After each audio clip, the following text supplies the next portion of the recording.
Before we broke up, I had shielded my boyfriend from an out-of-control truck and ended up in a coma. 3 years later, when I woke up, he was getting married to someone else. Unable to bear the blow, I jumped from a high building. When I opened my eyes again, I found myself back in the second before the accident. This time, I didn't step forward. I had spent over a year abroad in rehabilitation and could finally eat, dress, and walk independently without any assistance. These simple tasks that most people take for granted felt like climbing a mountain to me. Even the doctors said it was a medical miracle. After all, that accident had left me in a deep coma for 3 whole years. Everyone thought I would never wake up, or if I did, I would be a shell of my former self. But not only had I woken up, I had improved so much during my rehabilitation that soon I could stand and function just like everyone else. I had endured pain that others could hardly imagine and countless moments of mental breakdown to reach this day. I had waited too long for it. I was finally able to pack my bags and return home to surprise Wayne, who had no idea I was awake. But when I quietly returned to Wayne's house after enduring the discomfort of a long flight, everything had changed. The house had been completely remodeled. The cat climbing frame I had designed, reaching up to the ceiling, had been taken down and replaced with pink cabinets. My friends were blowing up balloons, my classmates were hanging decorations, and my aunt was selecting the most perfect flowers to create a beautiful bouquet. My boyfriend was dressed in a tailored suit, looking like a mannequin in a shop window. A pair of wedding photos hung on the wall, featuring a couple, the girl smiling sweetly. At that moment, someone holding a champagne glass accidentally bumped into my arm, splashing champagne all over me and quickly staining my clothes. The person gasped, and suddenly everyone turned to look at us, their expressions a mix of shock, joy, and mostly embarrassment and confusion. My aunt nearly dropped the flowers she was holding, and all laughter ceased in that instant. Wayne's pupils dilated, and his face turned pale. With uncertainty, he asked, "Julia?" I forced a smile that was more of a grimace, unsure whether to respond. My body instinctively took 2 steps back before I dashed out of there. Autumn had arrived in the city, and the cold wind cut through me, with piles of withered leaves lining the streets. Walking on them, the brittle veins of the leaves crunched loudly beneath my feet. Because of my after effects, I wasn't running fast, that short distance nearly drained all my strength. Soon, a pair of arms wrapped tightly around my waist, Wayne had caught me. He held me close, trembling, and said, "You're back. Julia, I missed you." Tears streamed down onto his expensive suit. I was back, but it felt like everything had changed. Wayne went to the girl's house to call off the engagement just an hour before the wedding was supposed to take place.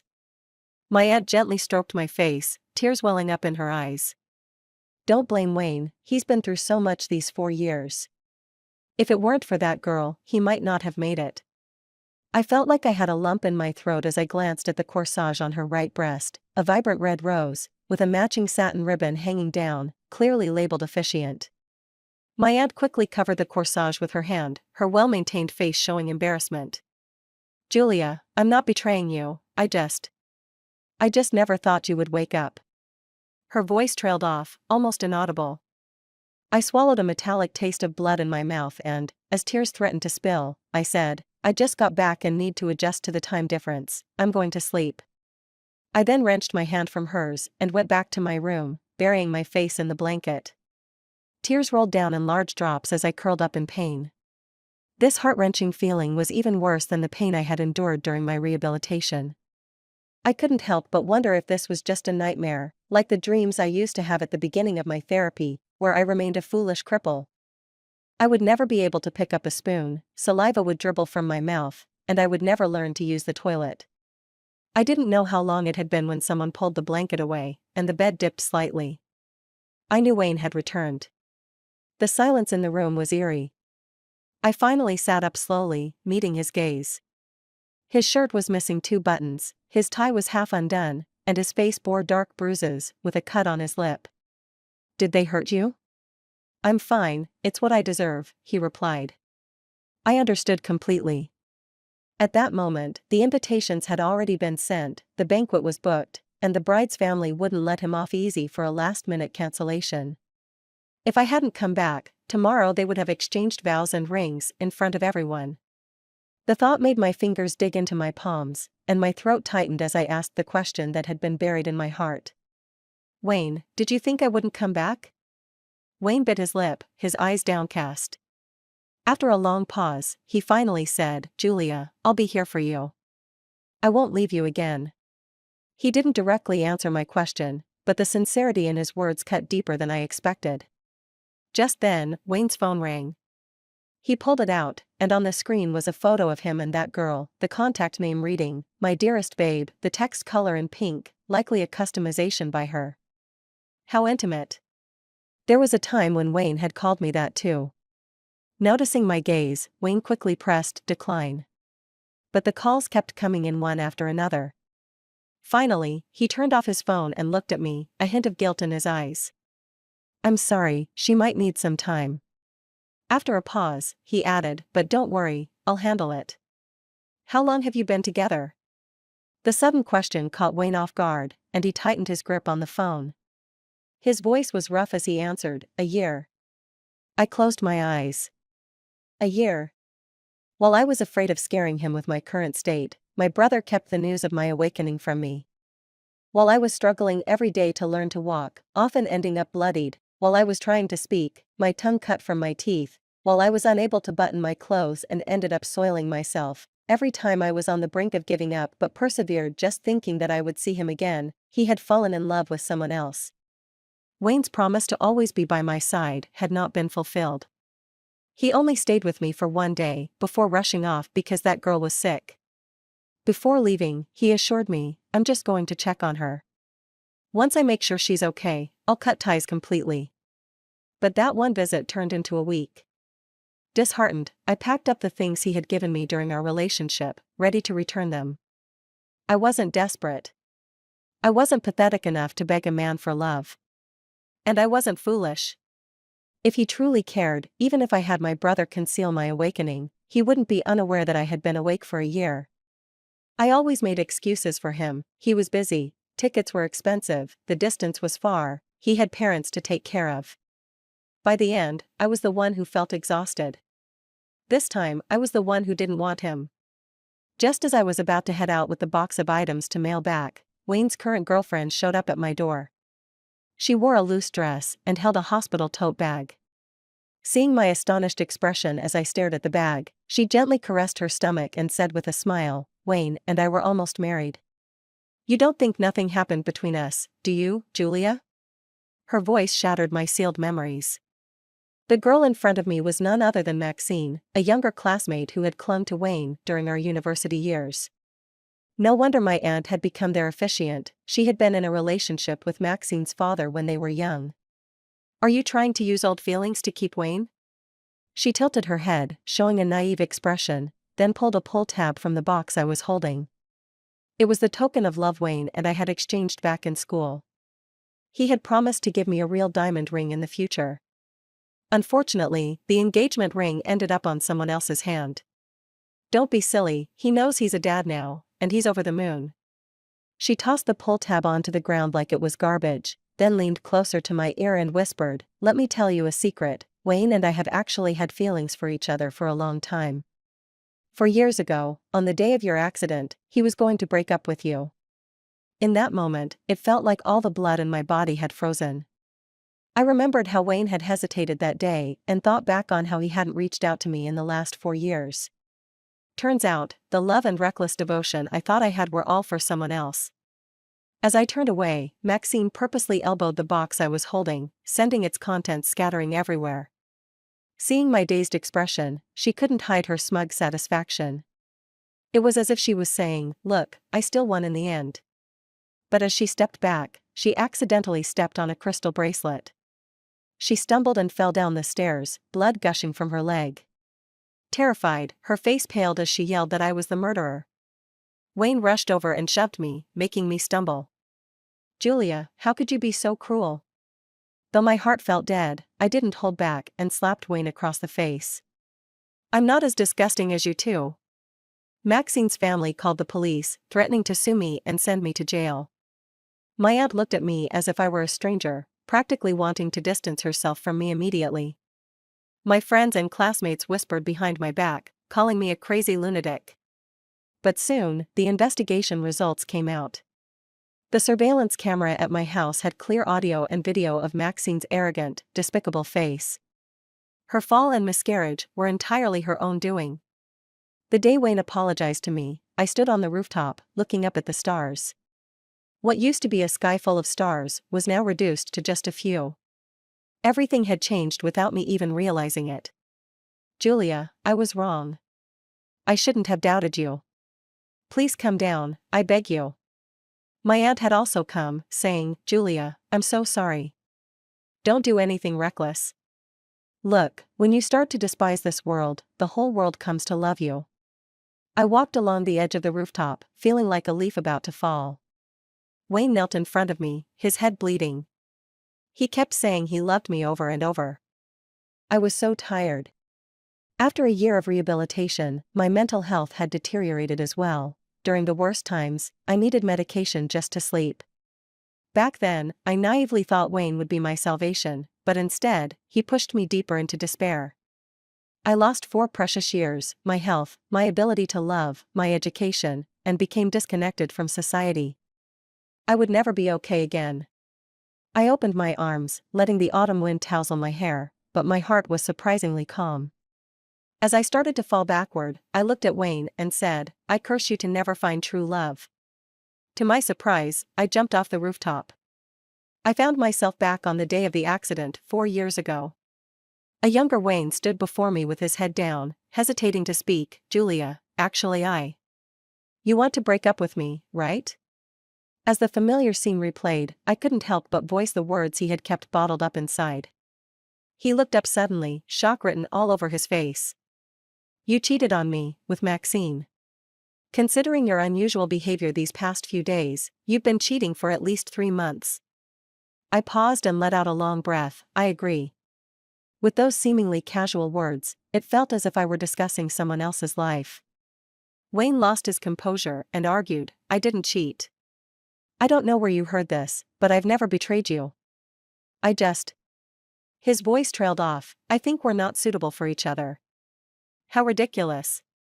Wayne pursued me for a year, and we were together for 4. Now he thinks we're not suitable? I let out a cold laugh as the clock tower chimed 8 o'clock, snow began to fall, and the traffic light at the corner flickered before going out completely. Everything was just like in my past life. Wayne, I was going to give you a chance.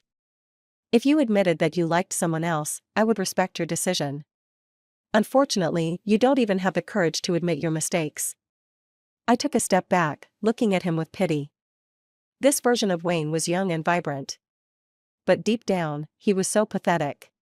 I had only understood this after a lifetime. Just then, I heard tires screeching on the pavement, and 2 bright headlights shone toward me, blinding my eyes. A large truck was barreling straight toward me. Wayne, on the other side, was so scared he stumbled back, afraid the truck would hit him. But the truck suddenly crashed into a concrete barrier, swerving sharply back in Wayne's direction. With a loud bang, a figure collapsed. The world fell silent. On the pure white snow, a splash of bright red appeared. A tear fell from my eye. If only Wayne had come running toward me like I had done in my past life, throwing himself at me. Then the truck would have only crashed into the opposite wall. We both would have been unharmed. What a pity. My Wayne, the boy I fell in love with during my school days. He never even glanced at me. Wayne was loaded onto an ambulance, and I picked up the phone he dropped in the snow, just as a message came through. Just a minute ago, Maxine couldn't wait to post a photo of her kissing Wayne. The caption read, He finally belongs to me.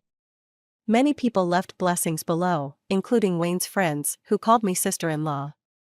Only my non-biological brother commented, in this day and age, are people really this shameless? But soon, that comment was deleted. Years ago, my dad and stepmom died in an accident. My aunt took away most of our compensation. Eric raised me. He even dropped out of high school to support me through college. During my year of rehab abroad, he was the one who stayed by my side. I dialed Eric's number, and the noise on the other end was chaotic. The Eric now wasn't yet the future tech mogul. He was just a small-time enforcer for someone. My nose tinged with sadness. Eric, I miss you. Eric borrowed a beat-up pickup truck, braving the howling wind and snow, to cross most of the city to see me. His first words were, "Don't cry. If you still like Wayne, I have a way to make him break up with that mistress." He said this with a fierce look in his eyes. It was as if he was ready to roll up his sleeves and beat up those two scoundrels. I felt warmth in my heart.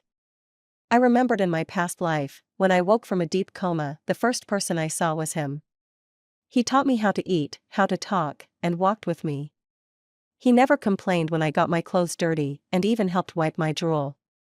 The hospital staff secretly mocked me, saying no matter how pretty I was, I wouldn't be able to take care of myself and would never get married.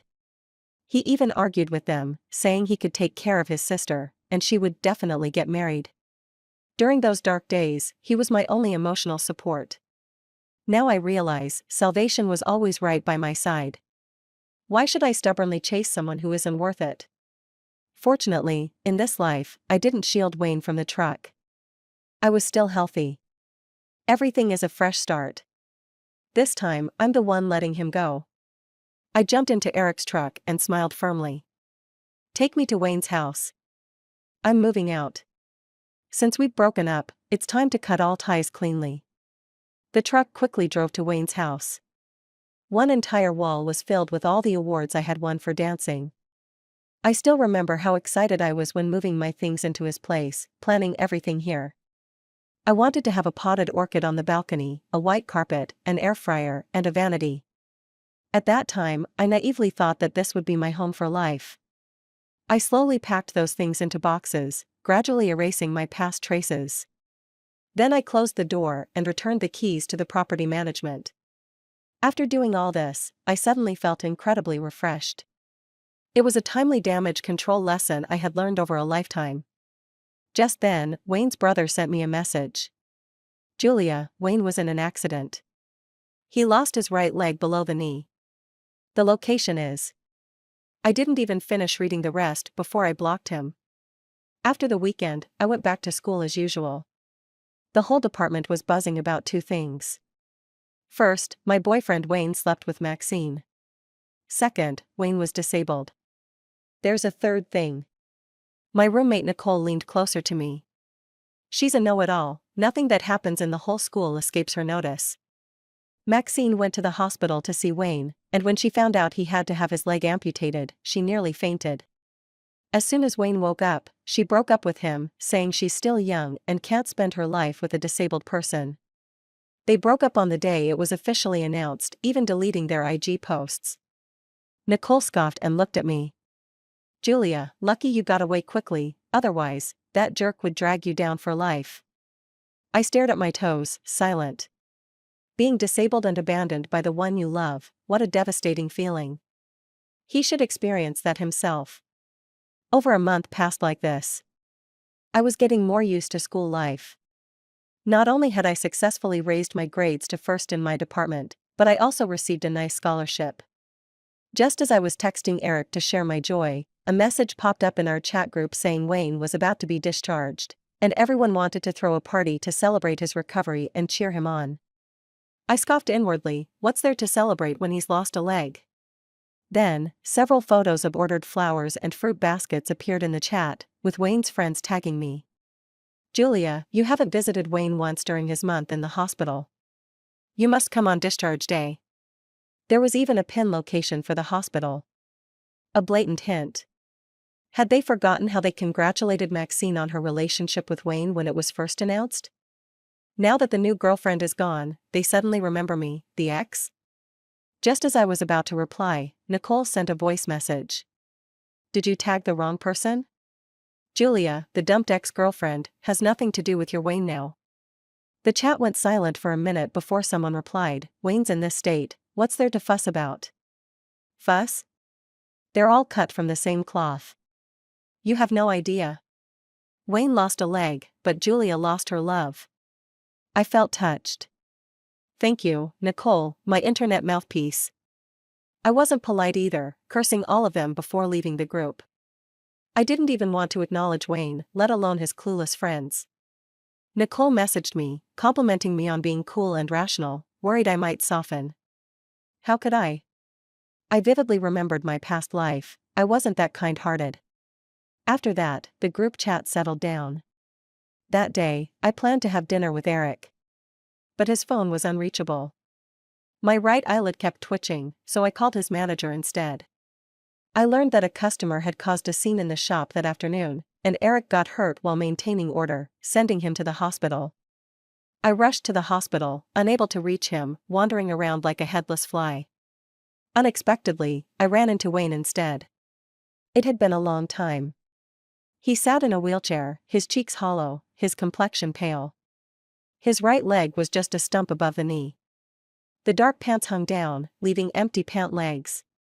Seeing me, he tugged at the blanket covering his lap, trying to hide his missing leg.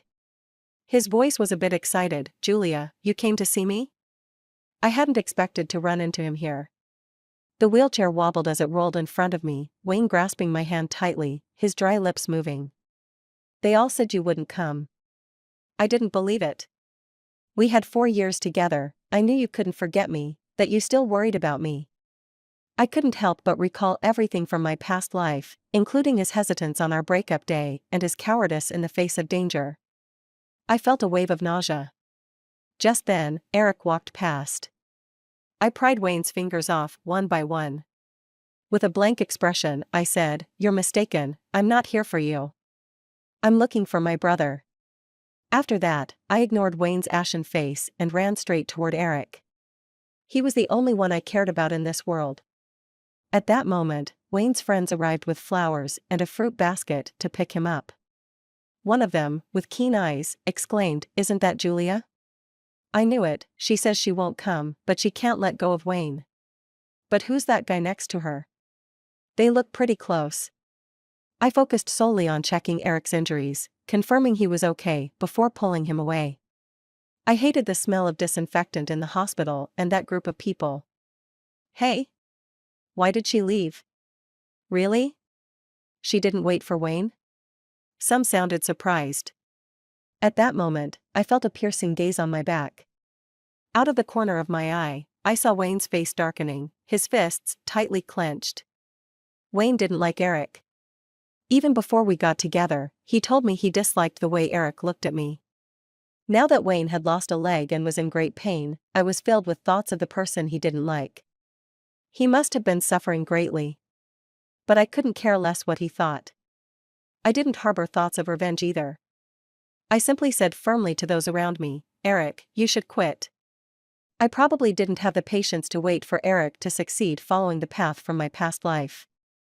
I couldn't stand to see him hurt even a little. "My scholarship can support me just fine, I don't want you to work so hard." Night shifts are filled with all sorts of people, and fights break out every day. Today, he was lucky and only needed a couple of stitches on his forehead. Who knows what might happen next time? "You don't understand, it looks worse than it is, it doesn't hurt at all." He tried to lighten the mood. But before he could finish, I hugged him. He was so thin that it felt uncomfortable to hold him. "Eric, when I found out you were in the hospital, I thought of every possible worst outcome.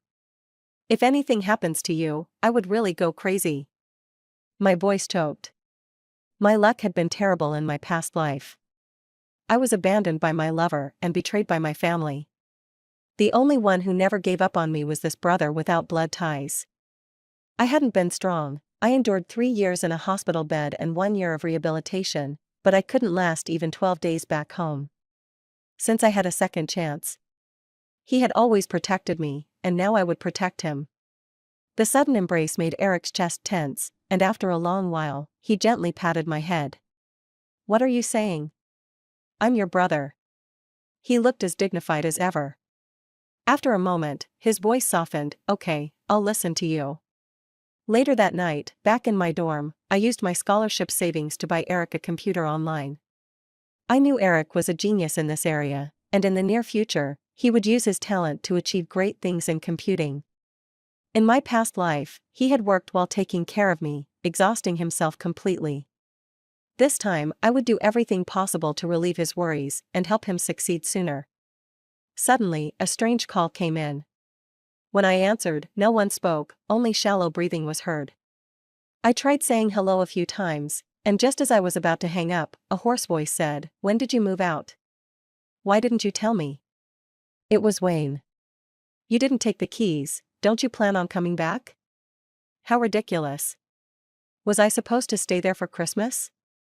"Wayne, we broke up."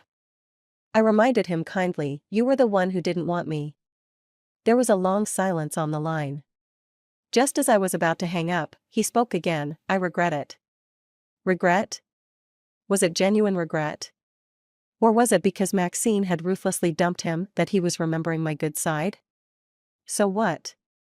"So, can you come back?" "Absolutely not." I firmly refused. I wasn't some dog that would wag its tail and come back at anyone's beck and call. Though my childhood experiences left me craving love and feeling insecure, I still had some pride. The moment I discovered his infidelity, he had already died in my heart. I hung up decisively and blocked the number. Finally living another life, no one can disgust me. The next day, I went to the cafeteria with Nicole for breakfast. Throughout the meal, she seemed hesitant and out of sorts, stirring her bowl of porridge until it was nearly mush. Noticing she was preoccupied, I asked what was wrong. After hesitating, she cautiously looked at my face and said, "I got a message that Wayne took a lot of sleeping pills yesterday and was sent to the hospital." She ran her fingers through her hair. "Oh God, I'm sorry, I know I shouldn't say this, but I thought you should know." I paused my milk drinking and replied flatly, "Did he die?" Nicole shook her head. "No, he was saved in time, he should still be in the hospital." I took another sip of milk. "If he died, everyone should chip in for flowers for me. If he didn't die, I don't want to hear about him anymore." What was this even about? Sleeping pills, deliberately setting himself on fire, running into traffic, and finally jumping off a rooftop in despair, none of it compared to the pain I'd endured. What he went through was nothing compared to my 4 years of hell. After learning this, I went about my classes and visited the library, feeling utterly indifferent. The news of Wayne's overdose spread in our department, and classmates remarked on my calm demeanor, secretly calling me heartless. Heartless? Compared to Maxine, who cut ties as soon as she learned Wayne lost his leg, I was practically an angel for never badmouthing my ex after being cheated on. 2 days later, the dance club president dragged me to buy props for the club. Once we got in the car, I realized the driver was her boyfriend, Frank, who was also Wayne's good friend. I didn't want to be involved with anyone related to Wayne again, but I held back for the president's sake. Who would have thought the car suddenly veered off course and took us to Wayne's house? Seeing the familiar building outside, I kept my face stern and asked, "What does this mean?" The president glanced nervously at Frank. Frank was blunt. "For Wayne, Julia, I'm sorry." Before I could protest, he grabbed my wrist and pulled me upstairs.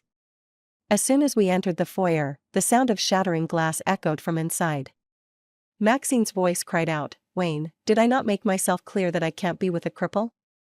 And I have a new boyfriend now. If you keep bothering me, he won't be happy."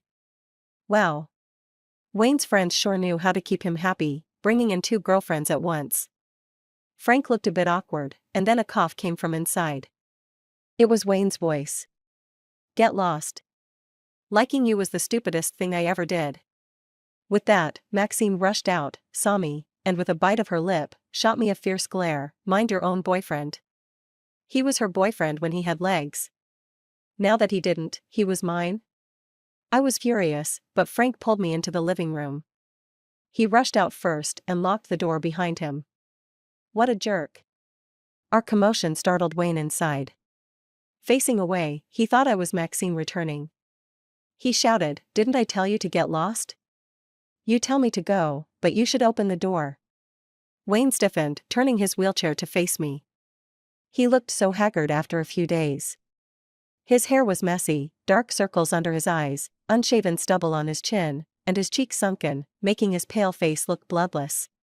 When our eyes met, he anxiously grabbed the blanket draped over his chair, trying to cover his missing leg. But before he could manage, he fell heavily from the wheelchair. Pain flashed across his face as he struggled but couldn't get back up. Desperately, he pounded the floor, tears of frustration welling in his eyes. Wayne had once been the star of the high school basketball team and had won numerous awards in college. Now, he was in such a pitiful state. I stood there expressionless, my heart unmoved. He wasn't worth my sympathy. I wouldn't help him. Just like he never came to see me during those 4 years. At that moment, Eric called me. Just before I got out of the car, I sent him a silent distress signal. He should be right outside now. I told Eric I was locked inside. After confirming I was okay, he grabbed a fire extinguisher from the hallway and started smashing the door. Just as the lock was about to break, Wayne crawled over, gripping my pant leg with red eyes. "Julia, it hurts so much." "It hurts?" I took a step back, looking coldly at him. "You deserve it." With a loud bang, the door burst open. Eric rushed in, grabbing my shoulders. "Are you okay?" I shook my head, ready to leave with him. Wayne, struggling against the coffee table, couldn't lift his body. He called out to my back, "I was wrong before, I shouldn't have hurt you. Julia, please don't hate me, okay?" I didn't turn back. Hate? It was more like disgust. Outside the hall, Frank lay on the ground, bruised and groaning, scaring the president to near tears. Looks like Eric didn't hold back when he hit him. I didn't spare him any mercy either and kicked Frank as I passed, making the president cry even louder. Wayne was unforgivable, but Frank was worse for kidnapping. Eric drove me back to school, reassuring me not to be afraid. He rented a place near campus to look after and protect me, giving me all his earnings from mobile games, far more than what I spent on his computer. He patted my head. "Julia, things will get better. With me around, no one can bully you." I nodded. That evening, the president came to find me, saying Frank was in the hospital, claiming they only wanted to help Wayne out of pity, and even if they didn't warn me, they shouldn't have gone that hard on Frank. "If your boyfriend was secretly flirting with other girls and broke up with you while you were planning your future together, would you forgive him? And if he had an accident, lost a leg, and came back to you after being dumped by other girls, would you forgive him?" The president bit her lip, speechless. "If you can't forgive him, why do you expect me to forgive?" In the end, she apologized to me. Another 2 weeks passed, and Wayne actually returned to school. Determined not to use a wheelchair, he came on crutches. Unfortunately, on his first day back, it snowed overnight, making the ground slippery. When he saw me, he feigned casualness and tried to greet me, but as soon as he raised his hand, he fell right into the snow. Good-hearted classmates helped him up, only to discover his right pant leg was empty and carried him on their backs, kindly asking which classroom he needed to go to. At that moment, Wayne's facade of strength and remaining pride crumbled.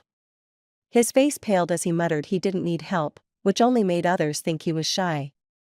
In class, he chose a seat in the back row. Wayne had once been a campus superstar, known by nearly everyone. Girls in the front row frequently turned around, whispering and deliberately peeking at his leg.